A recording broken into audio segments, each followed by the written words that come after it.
분들과 함께 문제를 공유하는 게 필요하고 그분들의 생각을 듣는 것도 역시 중요한데 저희가 시간이 제한되어 있기 때문에 많은 시간을 드릴 수는 없지만 그래도 짤막하게 자기 생각들을 오늘 들은 거 또는 궁금한 거 질문하실 거 이런 걸 한번 얘기 들어보면 어떨까 싶습니다. 제가 사실 이 이야기들을 들으면서 도대체 시민사회가 뭘까? 약간 이런 생각을 많이 했던 것 같아요. 저도 20대 중반이고 부산에서 태어나고 자라서 살고 있고 요즘엔 부산 아파트와 노이된 도시 부산 나도 떠나야 되나 하는 생각이 들지만 오늘 서울에 지하철 타면서 다시 서울로 올 생각은 하지 말아야 되겠다는 생각이 들어요.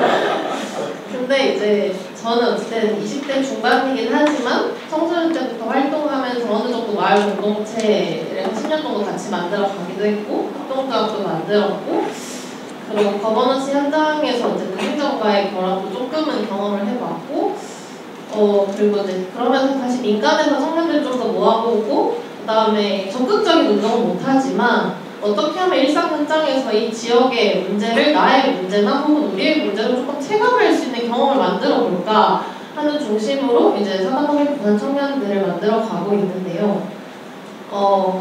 사실 오늘 이야기 들으면서도 이제 시민사회라고 하는 이야기를 청년 활동하면서도 많이 들었는데 사실 실체가 뭘까 할 때 잘 모르겠다는 생각을 하기도 하고 사실 청년 활동도 마찬가지인데 이런 자리를 올 때마다 한 번씩 고민하는 거는 저야 이런 현장에서 꽤나 많은 사람들을 만나고 경험했기 때문에 오는 것에 그렇게 큰 무리는 없고 와서도 어느 정도 적응을 하는 것 같은데 내 주변의 동료를 데리고 올 수 있을까? 왔을 때 나는 이 현장을 뭐라고 설명해야 될까? 라고 해서 사실 잘 모르겠어요. 그리고 사실 너무 어려워요. 그러니까 어느 정도 저는 경험이 있으니까 경험을 했던 것에 비춰서 이게 이렇게 해석이 되는 거구나 라고 할 텐데 사실 오늘 나왔던 얘기들이 공감도 되고 하지만 좀 어렵기도 하고 지금 제가 활동하는 현장에서 적용할 수 있을까는 잘 모르겠다는 생각도 사실은 했어요. 예를 들면 사실 저는 이제 청소년단체를 만든다고 하니 아까 얘기했다시피 저희는 먹고 사는 거 되게 중요한 세대이고 시간을 쓰는 게 말 그대로 자기 이력과 돈을 만들어내는 것과 동치되는 세대이기도 하거든요. 그리고 사실 어렸을 때부터 생각해보면 어쨌든 사회를 바꾼다. 결국에는 내가 살고 있는 이 지역에서의 내가 뭔가 바꿔낼 수 있는 경험이 있거나 그럴 만한 권한과 권리가 있다라고 하는 체감하는 현장 사실상 없고 그것들을 만들어내기 위해서 청년 파트에서 거버넌스 현장을 만들긴 했지만 결국에는 이게 잘 만들어보기는 사실 잘 모르겠기도 하고 하는데 모르겠어요. 지금 무슨 말 해야 될지 모르겠는데 처음으로 얘기를 해주셔가지고 근데 결국에 네, 죄송해요. 지금 오버말하는데 다시 한 번 할 수 있는 드리겠습니다. 왜냐하면 가장 젊어요. 얼마나 귀중합니까? 부산의 별칭이 뭔지 아시죠? 노인과 바다. 네, 노인과 바다입니다. 부산의 동부는 대한민국 광역시 중에 골가 비율이 가장 높습니다. 거의 35%를 넘어가고 있어서 사실 굉장히 심각한 노인과 바다 이렇게 생각하시면 됩니다. NGO하고 우리가 시민사회 조직하면 CSO라고 그러죠. 이게 이제 동일선상에서 쓰여지는 용어거든요. 그렇다고 해서 CSO를 또 NGO라고 부르냐면 또 그거는 아니고 약간 겹치는 부분도 있지만 명확하게 그 개념 정의를 좀 해주신다면 우리 여기 젊은 친구들한테 도움이 되지 않을까 그런 생각이 들었습니다. 그 시민사회가 뭐냐는 질문은 사실 정답이 없고요. 이 학계 내에서도 이거에 대한 정의가 굉장히 다릅니다. 그렇게 되는 데는 다 이유가 있는데 시민사회 개념이 정치 사상, 사회 사상에서 중요한 개념으로 등장을 하기 시작한 게 1770년대, 80년대 정도예요. 그러니까 지금까지 250년 이렇게 됐잖아요. 그러니까 그 많은 세월 동안 이 용어를 얼마나 다양한 의미로 사용을 했을까, 학자들이. 네, 그러니까 이거에 대한 정의도 그 오래된 역사만큼이나 굉장히 다양하고요. 근데 크게 나눠봤을 때 규범적인 정의 방식이 있고 분석적인 정의 방식이 있거든요. 그럼 규범적인 정의 방식은 하나의 시민사회가 이념의 용어가 되는 거예요. 우리가 시민사회를 만들어야 된다. 시민사회를 시민사회가 제대로 작동해야 된다. 이건 뭔가 좋은 거잖아요. 그러면은 어떤 보편적인 가치, 또 호혜성, 뭐 이런 여러 가지를 여기 포함을 시켜서 현대의 그런 보편적인 가치들, 인권, 평등, 민주주의, 자유 이와 같은 것들을 공감하고 추구하는 사람들의 모임, 이런 사람들이 많을수록 민주주의가 잘 된다. 이렇게 얘기할 수가 있는 거죠. 이게 이제 규범적인, 당위적인 정의에 해당되는 거예요. 간략하게 말씀드리면. 분석적인 정의는 아주 간단히 얘기해서 시민들이 자발적으로 만든 결사체들이 움직이는 그런 사회적인 공간이 시민사회라고 다 얘기를 할 수가 있는 거예요. 그러면 이따가 이거에 관해서 저희가 토론을 좀 하면 좋을 것 같은데요. 우익단체는 시민사회 구성원이 아닌가? 저는 구성원이라고 봐야 된다고 생각하거든요. 분석적으로는. 그러면 이제 우리가 이야기하는 진보적인 단체들도 있고, 또 스스로 중도라고 생각하는 사람들도 있고, 우리는 이념하고 상관이 없는 단체라고 얘기하는 사람들도 있고, 그냥 다양한 사람들이 나름의 공동의 가치를 추구를 하면서 만든 단체들이 움직이는 사회적인 영역이 다 시민사회라는 어떤 사회 필드가 되는 거죠.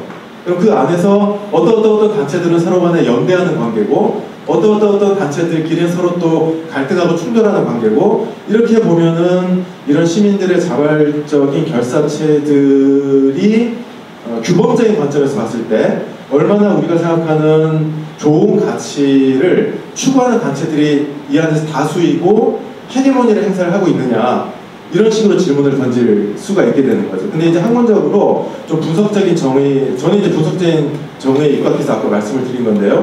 이게 중요하게 되는 이유가 뭐냐면은 규범적인 정의도 물론 이념적으로 굉장히 중요한데, 저희가 그런 식으로만 시민사회를 이해하면 말하는 화자가 생각하는 좋은 가치를 기준으로 해서 너는 시빌 소사이어티고 너는 언시빌 소사이어티야, 이런 식으로 다 재단을 하게 되는 문제가 생겨요. 그럼 저마다 자기가 생각하는 시민사회가 다 다른 식으로 돼버리게 되니까 우리가 그런 거의 문제를 좀 풀기 위해서 좀 넓은 의미에서 자발적인 결사체들, 그러면 이제 협동조합도 여기 포함이 되고요.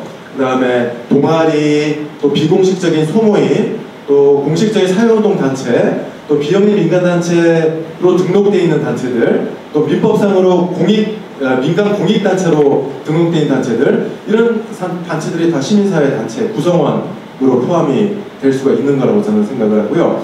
그런 의미에서 비영리 단체에 대한 가장 대표적인 정의들이 거의 일치해요.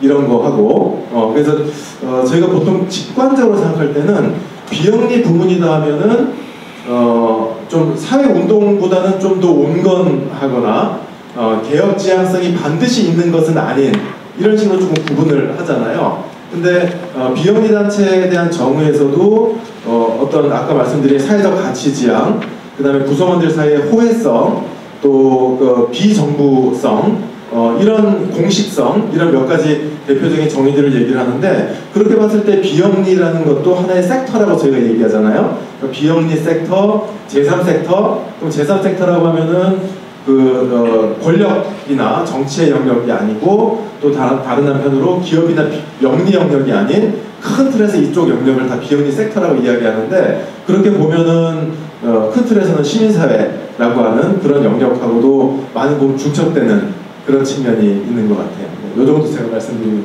될 것 같습니다. 네. 그래서 이거 하나만 더 덧붙이자면요.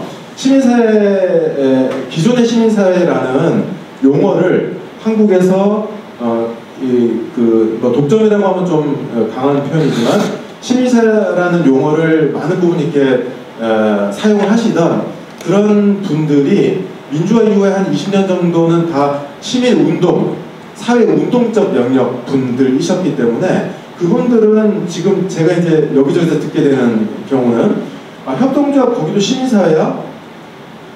이렇게 말씀하시는 분들이 있으세요. 그러니까 그분들은 사회운동만 시민사회라고 생각하는 그런 경향이 있기 때문에, 시민사회 관련된 이런 토론의 장에 협동조합이나 사회적 기업이나 아니면 협치 쪽에 활동하시는 분들이나, 이분들은 당신이 여기 왜 왔느냐 이렇게 생각을 하시는 분들도 있으신데, 또 반대로 지금 지난 10여 년 동안 굉장히 늘어난 그런 협동조합이나 또 협동조합 중에서 특히 사회적 협동조합의 비중이 점점 더 늘고 있기 때문에 우리가 왜 시민사회가 아니라는 얘기냐 이렇게 생각하시는 분들이 또 점점 많아지는 거겠죠. 네, 굉장히 복잡한 것 같긴 하지만 또 심플하게 보면 심플하긴 합니다.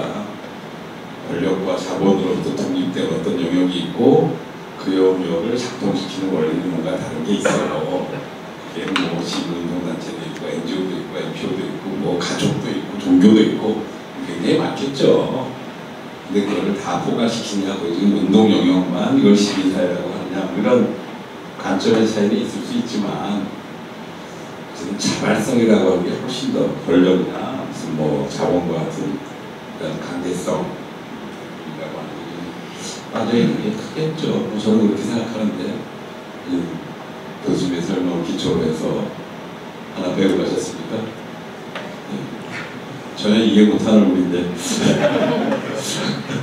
그래도 어쨌든 공부 열심히 하셨다고 보고요. 또 오늘 공동육아 하시는 공동육아 협동조합 하시는 건가요?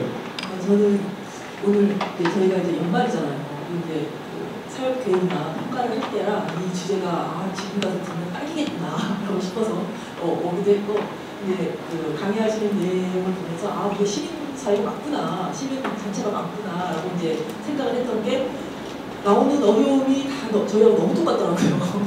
그래서 이제 이렇게 이적도 들어서가지고 어려움이 있었는데 그렇구나. 그래서 이렇게 편을 이렇게 딱 보여주시니까 그전 전부하고 이렇게 달랐구나 라는 것도 해명이 되는 것 같고, 그다음에 이제 세대 연차 경력에 따른 어려움을 얘기하는데 이게 다른 단체는 다 그런 어려움이 있다, 사회적으로 어렵다라고 생각을 했는데 또 이렇게 딱 드러나는 결과로 보니까 제가 갖고 있는 고민이나 이렇게 자료로 이제 뭐라고 해야 돼, 통계로 이렇게 나온 것 같아서 참 반갑다라는 생각이 들고요. 그래서 이렇게 세대의 고민, 연차의 고민이 저희가 있어가지고 고민을 이렇게 계획을 세우면서 해보면 이게 참 어렵더라고요. 그래서 연차도 오래되고 좀 이렇게 처음부터 초기부터 했던 분들이 아직도 부분이 굉장히 많이 남아있어요. 올해 저희가 30년 행사를 했는데 그런 분들이 남아있어서 그분들이 애정이 있어서 활동하는 면이 있단 말이죠. 그런데 이제 새로운 분들이 올 때 제가 비영리 단체로 이렇게 사회적 가치 경영에서 했던 전개도 보면 이렇게 연차도 오래될수록 자발성이나 유연성이 떨어진다고 나오는데 그것도 굉장히 딱 맞다라는 생각을 했었거든요. 조직 자체가 약간 자발성과 유연성이 점점 약간 떨어지는 느낌이 드는 거예요. 안정적이긴 하는데. 그래서 그런 고민을 할 때 새로운 분들은 어떻게 연구를 할까? 또 저희가 같은 경우 전실성에 영향을 받는 연구가 기관이 회원적으로 있는 곳이거든요. 그래서 젊은 세대하고 소통하는 게 굉장히 중요한데 이게 이제 점점 이렇게 약간 허들이 되는 거죠. 이 안정성이. 그래서 그런 것들에 대해서 고민이 좀 있는 상태에서 이 시민사회 운동의 전체에 어떻게 보면 화두가 진짜 그것이겠구나라는 좀 공감하는 시간이겠고요. 그래서 만약에 그렇게 된다면 저희가 기관에 가서나 이렇게 계속 얘기할 때 세대 간의 소통이 중요하다 이런 얘기를 할 때 고민이 되는 지점이 뭐냐면 이렇게 세대 간의 그게 중요하다라고 해서 잘 이해해야 한다, 새로운 사람들을 잘 받아들여야 한다라고 그쪽에 약간 신경을 쓰면 조직이 흔들리는 경우가 많아요. 왜냐하면 어떻게 되든지 이 조직을 유지하고자 하는 징글징글한 애정이 있는 사람은 처음에 했던 사람들은 연차가 오래된 사람들이더라고요. 근데 그렇지 않고 이제 새로운 분위기를 잘 받아들여야 돼요 라고 했을 때 이 새로운 사람들의 분위기는 아주 쿨한 거죠. 조직 정의도 그냥 쿨하게 해버려요. 이런단 말이죠. 그래서 그런 게 참 고민이 되더라고요. 그래서 이 어떻게 서로 잘 연결해서 이 안정적인 분위기를 가져가면서 새로운 분위기가 이렇게 조직을 해치지 않을 정도로 잘 들어오게 만들까, 이게 굉장히 고민이 되는 거예요. 그래서 이런 워크숍이나 뭔가 이렇게 프로그램이나 아니면 이런 걸 잘했던 사례가 있을까? 이런 좀 고민을 하고 앉아 있었습니다. 혹시 알고 계시면 소개해 주시면 참 좋겠다는 생각이 드네요. 이 고민을 나만 하는 고민이 아니구나, 모두가 좀 같이 고민하고 있구나, 이런 생각을 갖고 이걸 같이 풀어가는 게 좀 필요하겠죠. 그래서 해법도 중요하지만 어쨌든 공통의 질문을 찾아가는 게 중요한데 확실히 그건 있어요. 그러니까 이렇게 NGO에 대한 후원도 막 10년, 15년 장기 후원을 하는 이 골수가 있냐면 요새 젊은 세대들은 후원도 후떡 들어왔다가 또 좀 있으면 후떡 나가요. 무슨 사람만 조금만 자기 생각과 달라도 그래서 막 빈번하게 이게 빠져나가고 해서 사실은 조직의 입장에서는 여러 가지 고민할 게 많이 있죠. 우리 청년 세대 얘기 다시 한번 들어보겠습니다. 저는 3살 때부터 살고 있는 동네에서 이제 그 공간을 얻게 되면서 뭐 평생학습마을, 안전마을, 뭐 도시재생 사업을 이렇게 하게 되면서 이제 좀 주민들을 만나고 있습니다.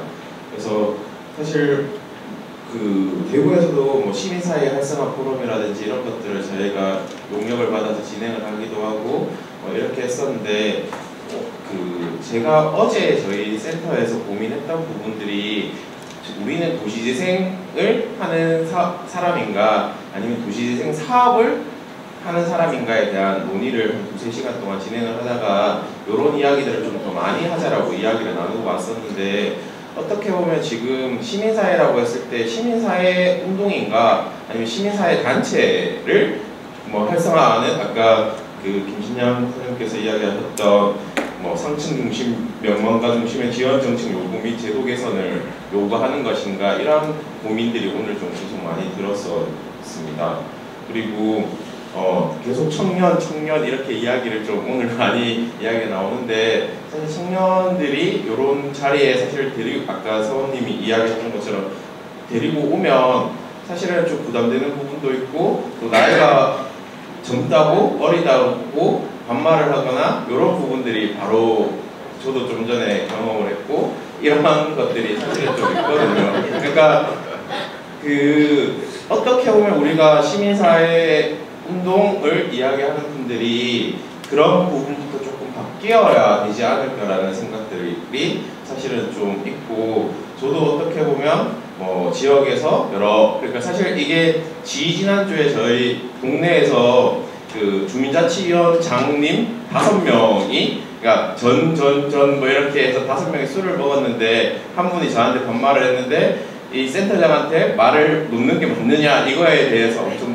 논쟁이 좀 술 먹다가 논쟁이 있었었는데 그런 거에 대한 사실은 좀 한번 고민해 볼 필요가 있지 않을까. 왜 청년들이 그리고 20, 30대가 이런 모임에 안 오는 것인가에 대한 고민들이 사실은 좀 해볼 필요가 있지 않을까라고 생각합니다. 이상입니다. 일단 어렵다. 오늘 주제가 너무 어렵다. 우리가 당면하고 있는 문제를 이렇게 끌내기에는 너무 광범위하고 추상적이고 이야기이고 내 운동의 경험이나 이런 활동의 경험에 비하면 너무 포괄적인 얘기를 하니까 어려운 게 있고 또 하나는 역시 우리나라는 이게 연령에 기초하고 있는 유괴가 권위가 습관적으로 있다는 생각이 가끔 듭니다. 사실. 그래서 저도 가끔 실수를 하지 않나 이렇게 걱정을 하는데 잘 새겨 들으셨죠? 그 아까 원래 가지고 있었던 좀 질문에 대해서는 아까 교수님 말씀하신 대로 조금 해결이 됐어요. 또 저자께서 말씀을 중간에도 해주시는데 그 보수 우파에 있는 사람들은 시민사회 영역에 안 들어와 있냐. 저는 그것도 시민사회 영역으로 다 해석해 주어야 한다는 생각이 있어가지고 다른 질문을 좀 드리고 싶은데 아까 말씀하신 걸 조금 연장선인데 이게 진짜 시민사회 위기가 그냥 솔직히 이제 들으면서 제가 적어놨던 건 그냥 시민단체의 위기 아니야? 그래서 질문이 다시 돼야 되는 거 아닌가. 시민사회는 제가 봤을 때 지금 가장 역동성을 가지고 있다고 생각이 들거든요. 그 탄핵 사태를 보시면서 이게 뭐 생각이 서로 다르더라도 다들 쏟아져 나와가지고 자기 목소리들을 내고 있는데 이웃나라들 보면 그거를 하지 않아서 문제다라고 얘기한다라고 한다면 그걸 비추어서 봤을 때 우리 시민사회가 그렇게 위기야? 라는 생각이 개인적으로 들고 다만 이제 교수님께서 말씀해 주셨을 때 예산, R&D 예산에 대비해서 말씀해 주신 거에 되게 공감이 되기는 했는데 근데 솔직히 그 박원순 시장님 개인에 대한 평가가 아닙니다. 그 박원순 시장님이 이제 추진하셨던 말공동체 사업이나 이런 사업을 옆에서 바로 지켜보면서 저는 개인적으로 그게 과연 맞을까라는 생각이 들었거든요. 일단 첫 번째는 예산을 활용할 수 있는, 사용할 수 있는 준비는 되어 있나라는 생각들 그리고 그 지원이 혹시 중독을 만들어내지는 않는가라는 생각이 되게 많이 들었어요. 특정한 어떤 정치 집단과 밀집되어져서 자기 목소리나 자기 아젠다는 사라지고 그 정치 집단에 약간 하부 구조처럼 들어가 버리는 것들 이게 실제적으로 그 단체들의 위기를 만들어내는 건 아닌가. 그리고 다른 젊은 세대와의 어떤 확장을 막는 것들이라고 개인적으로 생각을 해서 그 자기 영역에만 빠져있다라고 얘기를 하시는데 저는 그러면 협력할 준비는 되어 있는가? 그러니까 반말은 해도 좋은데 그 상대방하고 실제로 협력을 하려고 그러면 나도 뭔가를 내어줘야 되는데 자기들은 내어줄 생각이 없으면서 자꾸 다른 세대나 다른 영역에 있는 사람들한테 뭘 내놓으라고 주장을 하는 거예요. 그러니까 그 협력에 대한 준비가 실제로 되어 있는가에 대해서 질문이 좀 필요하다. 또 거버넌스 사실 박 시장님이 추진하고 나서 10년을 평가하는 걸 저는 봤을 때 제가 그냥 처음부터 끝까지를 놓고 봤을 때 거버넌스의 한쪽 주체인 행정은 그 10년 동안 엄청난 성장을 했거든요. 시민들을 대할 때 어떻게 해야 되는가에 대한 학습이 엄청 돼 있고 그 역량이 조직에 아무래도 쌓이는 거예요. 근데 이 시민 조직들은 이 조직화가 제대로 잘 안 되어 있다 보니까 그 역량이 쌓이질 못한다라는 측면이 조금 있었습니다. 또 하나는 역량이 안 되면 도태되는 게 너무나 당연한 건 아닌가라는 솔직한 생각도 있습니다. 아까 모금을 버렸다라고 그러는데요. 시대가 변함에 따라서 그 형태를 바꿨을 뿐이다. 이게 죄다 국어를 안 쓰고 영어를 써서 문제이긴 한데 크라우드 펀딩의 형태로 다 변화를 했고 뭐 금방 들어왔다 나간다라고 하지만 그 이슈 중심으로 모였다가 사라지고 반복하는 형태로 가고 있고 젊은 세대는 공동체성을 완전히 버렸다라고 얘기를 하는데 아니요, 요즘 젊은 세대가 커뮤니티에 완전히 미쳐있거든요. 모임이다. 이렇게 됐을 때 변화하는 것에 잘 적응하는 것이 하나 필요하다라는 지점이고 또 하나는 후학 양성을 했는가 라고 했을 때 네, 저는 사실 아닌 것 같아요. 네. 지속적으로 새로운 사람들을 발굴하고 그들이 활동할 수 있도록 사실은 교육도 필요로 하지만 그들의 삶의 터전들을 만드는 여러 가지 역할들을 자기 위치가 변화되어졌을 때 특히 그게 정권을 가지고 왔을 때 좀 더 유리하잖아요. 문재인 정부 시절 내에 그만큼을 했는가라고 했을 때 저는 그렇지 않은 것 같습니다. 그 광장에서 보여지는 모습들이 이게 보수와 진보의 싸움이 맞는가라고 봤을 때 저는 조금 다른 프레임으로 좀 봤으면 좋겠다는 생각이 있어요. 포스트 모더니즘 얘기는 되게 아주 예전부터 얘기를 했는데 그때 얘기했던 게 해체잖아요. 중앙으로부터의 해체를 다 이야기를 했는데 지금의 시민사회운동 특히 요즘 보여줬던 응원봉 그 시위의 모습이 정말 권력을 해체되어져서 개개인들이 행하는 어떤 모습들을 보여주고 있고 그 네트워크 이론에서 이야기하는 아주 느슨하지만 조밀조밀하게 연결되어 있는 시민조직화의 모습들을 잘 보여주고 있다. 그렇다고 한다면 이 변화에 약간 적응하지 못했던 기성세대라기보다는 조금 연령대가 좀 있으신 분들의 반작용으로 우리도 이거를 해석할 수는 없을까 이런 생각이 개인적으로 듭니다. 좀 이해가 안 되니까 그 지지율 같은 것들이 이해가 안 가니까 저도 찾아서 봤어요. 이것만 얘기하고 마이크 넘기는데 그 보수 유튜버들이 그걸 무슨 말을 하나 들어가서 되게 열심히 봤거든요. 제가 내릴 결론이 있는데 한 가지는 여기서 말하는 게 좀 적절하지 않은 것 같고 한 가지만 얘기를 드리면 저는 그걸 보면서 뭐냐 커뮤니티 사업이구나 라는 생각을 하게 됐어요. 사회에 가장 어찌 보면 외로운 사람들 그리고 이 사회에서 약간 중심부에서 비껴나져 있는 사람들에 대해서 우리 사회가 고령 사회로 진입했다라는 것을 계속 얘기하고 그걸 준비해가는 과정들이 필요하다라고 얘기를 했음에도 불구하고 정치권이 그 준비를 제대로 했는가? 혹은 그 지역 사회에서 어찌 보면 교회 공동체나 종교 공동체들이 담당하고 있었던 그 역할들을 죄다 내던져 놓으니까 그들이 어디 가서 얘기할 데가 없는 거예요. 근데 되게 조직화된 거잖아요. 유튜브로 미리 시청을 해서 학습을 쫙 하고 지역에서 만나가지고 야 그래 우리 나라를 살려야지 하면서 나오셔가지고 굿즈도 있죠. 태극기와 성조기라는 어떤 아주 엄청난 굿즈들을 다 들고서 모이시면 막걸리도 한잔하고 근데 막걸리 한잔하고 친구들하고 어울리는데 내가 이 사회를 위해서 긍정적인 일을 하고 있다는 여러분들은 동의하지 않더라도 그런 정치적 효능감까지 주고 있다. 그럼 이거 엄청난 커뮤니티 사업이다 라는 생각이 들어서 저희 센터 직원들한테 우리 청년센터는 커뮤니티 사업 한다는데 이거 돈 받아야 된다. 이 메커니즘이 되게 중요하다라는 이야기들을 했거든요.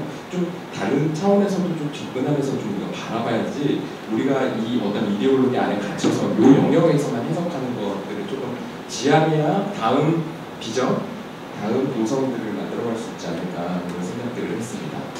말씀 잘 들었고요. 신진욱 교수님한테 좀 질문 제 견해도 같이 말씀드리겠습니다.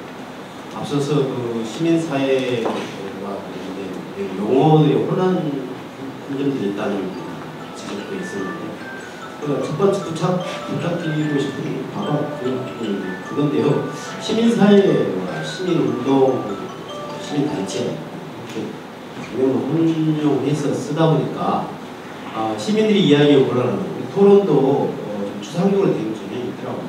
그래서 지금 시민사회의 이기라고 시민운동의 이기라고 보는 것이 우리한테 적합한 토론 성과를 내지 않습니다. 시민사회가 무슨 내란을 저지른 것도 아닌데 왜 이기냐 이렇게 볼 수도 있습니다. 시민운동의 이기라 한다면 성찰적으로 얼마든지 접근할 수 있기 때문에 제가 생각하기에는 시민사회 운동에 여러 가지 발전을 해오는 측면이 있다고 생각합니다. 운동이 굉장히 다양화됐지 않습니까? 대표적으로 마을 위시를 하는 지역운동, 로컬 아까 언급하셨는데 지역운동은 아마 한국 시민사회를 볼 때 새로운 영역처럼 여겨지고 근데 굉장히 세분화되고 영역이 넓거든요. 그게 큰 변화라고 생각합니다. 또한 사회적 경제 이 영역도 계속 이야기하시지만 우리가 품어 안을 수 있는 지속 가능성을 높여주는 걸로 활용이 가능하기 때문에 이렇게 본다면은 시민사회운동 굉장히 발전해 오고 있는 거고 큰 변화를 가져가고 있는데 문제는 논란이 되고 있는 부분은 시민사회를 강화시키는 운동으로 지금 작용하고 있는 거냐 약화시키는 방향으로 자초하고 있는 거냐 저는 이 지점이라고 생각합니다. 그러니까 좀 부정적인 측면이 이제 저한테 있는 거예요. 시민사회가 강화되는 방향으로 가는 것보다 약화되는 방향으로 운동이 가고 있다는 데 동의하는 것이 첫 번째로 시민사회 운동이 약하게 가는 것은 전통적 감시 비판 운동이 잘 작동이 안 된 것 같습니다. 이 부분이 민주당과 같은 궤라고 여겨진 축이 너무 많아요. 그게 이게 편향성이라고 지적을 하지 않습니까? 그러니까 시민사회 운동이 감시 비판 운동, 저항 운동도 그렇지만 그게 민주당과 같은 취급을 받기 때문에 또 많이 수혈당하지 않고 있지 않습니까? 그 운동권에서 민주당으로 대부분 가잖아요. 이래서 시민 정치 운동이 정립이 안 돼 있는 상태에서 민주당으로 바로 수혈되고 역량이 빼앗기는 거죠. 저는 수탈당하고 있다고 생각합니다. 수혈당하는 것이 아니라 오히려 빼앗기고 있는 거예요. 이슈도 그렇고 사람도 다 그렇고 그래서 시민운동의 감시 비판 역량이 강화된 기미가 안 보인다. 약화된 추세가 계속 가고 있다. 이게 지금 큰 문제고 두 번째로는 이 새롭게 영역으로 편입된 사회적 경제 영역이라든가 마을운동, 공동체운동 여기가 자생성이 굉장히 약해서 행정 주도를 다 좀 끌려가고 있다고 일부는 이야기를 하고 있습니다. 이게 동원되어지는 것으로 비춰진 거 아니냐. 그러니까 로컬 거버넌스는 주제라고 해서 로컬 거버넌스가 제대로 작동되지 않고 있기 때문에 새로운 비전을 봤다고 하는 지역 운동, 지역 시민사회 운동과 사회적 경제, 공동체 운동 등이 계속적으로 행정 주도로 흘러가고 거기에 동원되어지고 이러면서 운동이 자기 강화를 가져가는 것이 아니라 오히려 계속 약화되는 측면으로 가고 있다. 두 가지 측면에서 민주당한테 빼앗기고 행정 주도로 가는 것에 또 빼앗기고 시민사회가 형식은 변화 발전을 하고 있으나 체질로 보면 굉장히 허약한 체질로 지금 놓여 있어서 이것을 위기라고 본다면 그건 동의를 해야 된다. 어떻게 생각하십니까? 예, 지역마다 상황은 조금 다 다르긴 하죠. 근데 전체적으로 오늘 얘기 들어보면 시민사회 위기라고 하는 게 정말 적절한 키워드가 되는 거냐. 시민운동의 위기라고 하는 게 맞는 거 아니냐라고 하는 건데 시민운동의 위기라고 하는 것도 누구 관점에서 위기인데 니들 관점에서 위기지. 지금 시민운동은 눈에 안 보이지만 열심히 다 잘하고 있는데 왜 이게 위기야? 너희 조직들의 문제지. 기존에. 저는 이렇게 볼 수도 있다고 생각해요. 그래서 위기를 진단하는 것도 사실은 섣부를 수 있는 거 아니냐 이런 생각이 한편에서는 들기도 하네요. 듣는 사람들 입장에 따라서.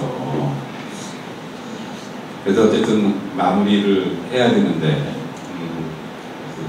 발제하신 두 분이 끝까지 남으셔서 특히 교수님 바쁘신데 끝까지 참석해 주셔서 감사한데 그래도 전체 들으신 소감하고 마무리하고 좀 해주시겠습니다.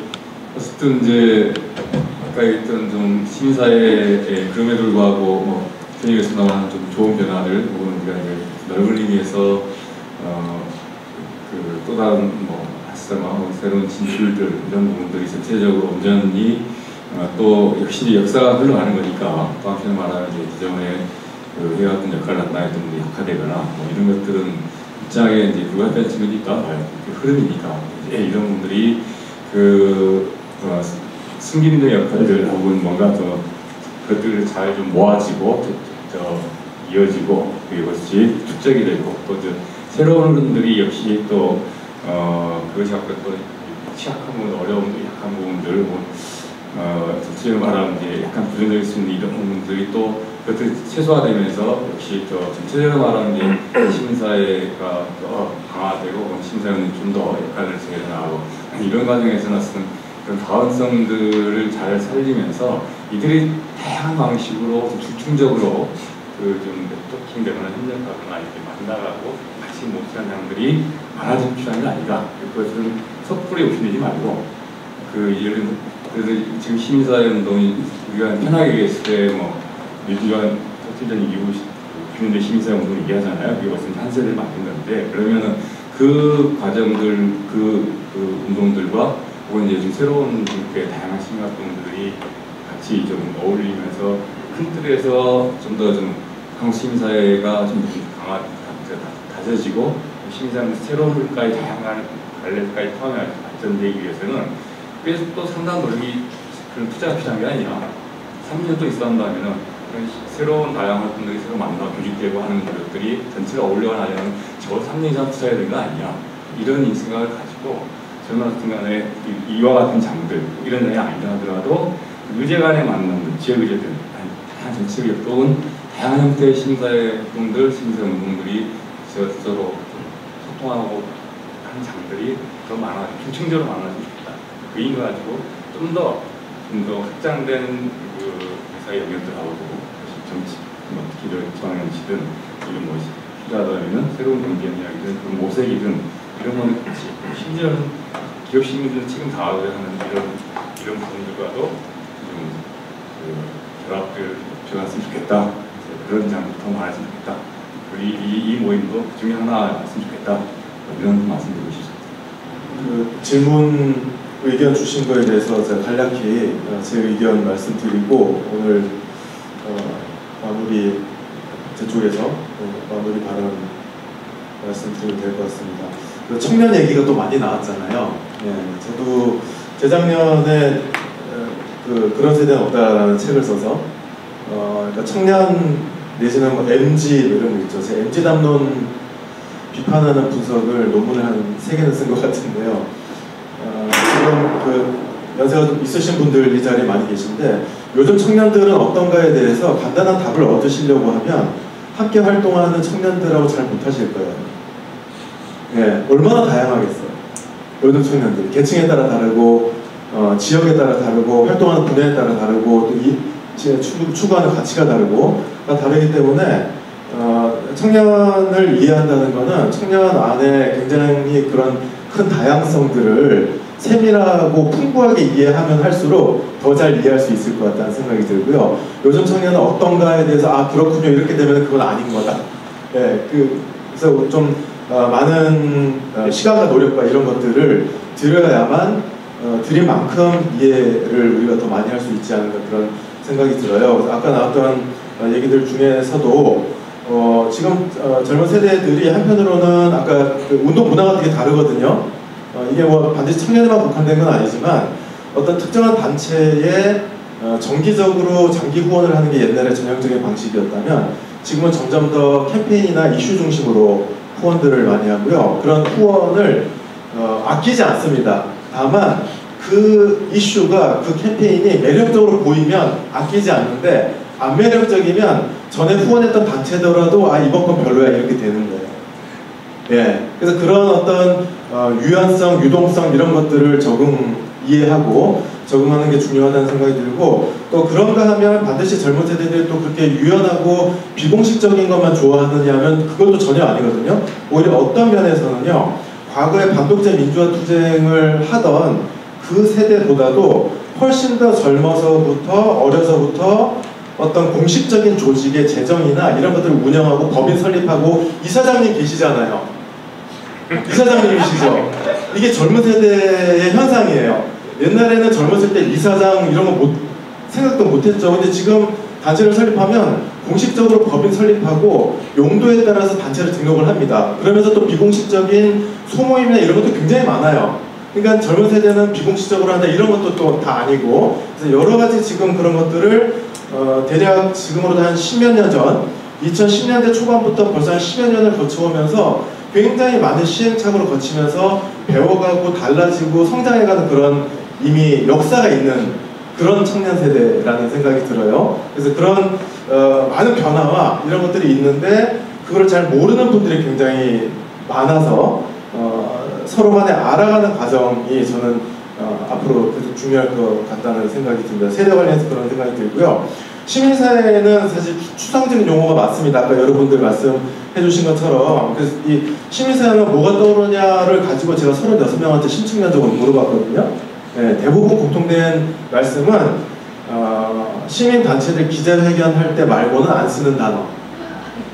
네, 그러니까 일반 시민들하고 접촉할 때 시민사회라는 용어 가지고 뭔가 소통을 하려고 하면 무슨 소리 하는지 모를 거예요. 근데 이런 자리에서만 저도 사용을 하는 건데, 그럼에도 불구하고 왜 이 용어를 제가 사용을 하냐면 시민운동뿐만 아니라 마을 공동체라든지 뭐 청년단체들, 사회적 협동조합 이런 다양한 조직 형태들을 아우를 수 있는 언어가 필요하다. 네, 그게 지금까지는 시민사회라는 용어가 그런 목적에 잘 기여를 하는 용어였기 때문에 제가 그런 용어를 여전히 사용을 하는 거고요. 그런 가운데에 지금 문제는 시민운동 아니냐라는 말씀을 여러 선생님께서 해주셨는데 그렇게 볼 수도 있고 아닐 수도 있는 것 같다는 생각이 드는데요. 시민운동은 일단 분명히 저희가 해야 될 게 사회운동의 하나의 역사적인 형태다. 모든 사회운동이 시민운동이 아니고요. 시민운동이 문제다라고 하는데, 시민운동 외에 예를 들면 지금 젊은 세대의 페미니스트 운동이라든지 성소수자 운동이라든지 또 장애인 인권운동이라든지 또 국제연대 운동이라든지 굉장히 활발합니다. 네, 이 사람들 붙잡고 시민사회 쇠퇴 이러면은 지금 무슨 얘기 하시는 거냐고 이렇게 얘기들을 하고요. 그 단체에 줄을 섭니다. 활동가로 하기 위해서. 사회운동 전반이 문제인 것이 아니라 우리가 한국 사회에서 시민운동이라고 얘기했을 때는 민주화 이후에 한 10여 년 정도 우리나라 사회운동들의 주도권을 쥐었던 특정한 세대의 운동단체들이 있는 것 같고, 그 단체에 특정 세대들이 갖고 있는 문제들이 있다라는 생각이 들어서 제가 아까 발표할 때 말씀드렸던 것이 문제가 구체적으로 어디 있는지, 구체적으로 뭐가 문제인지를 얘기를 할 필요가 있고, 그럼 그렇다고 해서 한국의 사회운동 전반이 지금 문제인 것이 아니고 한국의 시민사회 전반이 문제인 것이 아니라 구체적인 문제에 대해서 구체적인 해결책을 찾는 것이 중요할 것 같다.